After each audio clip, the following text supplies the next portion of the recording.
L'écueil, ça a surtout été d'être isolé, parce que qui dit isolement dit pas de possibilité de vérifier ce qu'on pouvait avoir. Je parle surtout de Twitter, hein, puisque les informations venaient surtout sur ce réseau social-là plus que sur Facebook.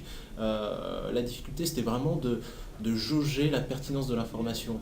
On a eu un exemple, une soirée, un tweet qui a été relayé plusieurs fois évoquait une explosion à Lille. Le réflexe en tant que journaliste, c'est d'aller appeler à Radio France la locale qui est sur place ou bien d'appeler les pompiers, les policiers, avoir du témoignage afin de savoir ce qui s'est passé. Et là, on était coincé parce que la règle du jeu, c'était l'isolement total. Et là, c'était vraiment frustrant parce qu'on ne pouvait pas savoir si c'était quelque chose d'avéré ou quelque chose d'exagéré. Et finalement, on a appris une semaine plus tard que c'était un avion qui avait franchi le mur du son. Donc, pas du tout ce qu'on avait évoqué ce soir-là, d'une explosion d'une usine ou bien toute autre information et hypothèse farfelue. Ça a changé un petit peu mes pratiques dans le sens où désormais j'utilise Twitter comme source d'information. C'est vrai qu'on a les sources traditionnelles, la presse écrite, la radio, la télévision, les témoignages qu'on a à l'extérieur. Et maintenant le réflexe c'est on ouvre son logiciel de dépêche AP, AFP, Reuters on ouvre sa boîte mail pour savoir voilà, qu'est-ce qu'on a eu comme message et après c'est Twitter, voilà, c'est devenu maintenant un réflexe parce que c'est un outil d'alerte. C'est vraiment la possibilité pour n'importe qui de communiquer. Alors évidemment, le travail de journaliste, il faut sélectionner, vérifier, croiser, afin de ne pas prendre pour argent comptant, mais comme n'importe quelle source. Mais c'est désormais vraiment devenu un outil de travail. Tous, je ne sais pas, mais en tout cas, la tendance, elle est claire maintenant. On incite les journalistes à avoir un compte Twitter. Je sais que dans certaines radios, il y a eu des réunions qui ont imposé à des journalistes de se mettre à Twitter. Je ne sais pas si derrière les formations sont également prévues, mais en tout cas, oui, c'est une tendance.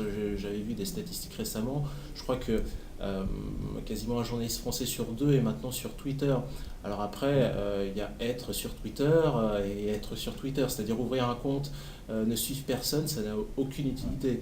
En revanche, si on suit beaucoup de personnes ou si on est justement prescripteur d'informations, là ça peut être intéressant, sachant que bah, là aussi, selon les médias, il y a des politiques différentes. À Canal+, par exemple, on interdit aux journalistes de tweeter. C'est quelque chose d'assez aberrant, parce que c'est aller quelque part contre le sens de l'histoire.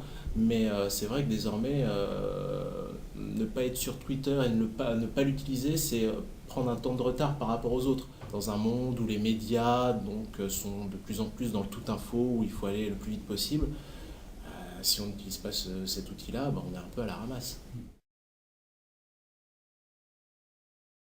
Je pense qu'il ne faut pas surestimer le rôle de Twitter. Certains disent oh là là, ça a bouleversé le métier, qu'avec Twitter, c'est comme avec les blogs, tout le monde devient journaliste. Non, c'est juste un outil qui est à notre disposition, qui est simple et qui permet de l'instantanéité. Donc c'est vraiment dans ce sens-là qu'il faut vraiment le prendre. Tout dépend de ce qu'on fait de Twitter, c'est-à-dire que l'intérêt et la qualité de son réseau Twitter, c'est nous qui la fabriquons. C'est-à-dire que si on a envie de suivre des personnes qui font de l'info people, on n'aura que de l'info people. Si on veut suivre des gens plutôt de gauche, on aura une timeline qui sera plutôt de gauche et orientée. Mais je remarque quand même que ce qui fait le plus parler, c'est toujours on va dire la télé-réalité, tout ce qui est people, tout ce qui est un peu croustillant même. Voilà, l'affaire DSK, ça a beaucoup fait parler parce qu'il y avait ce côté un petit peu croustillant. On n'est pas toujours dans le débat de fond. C'est sûr qu'avec 140 caractères, on va pas aller très très loin.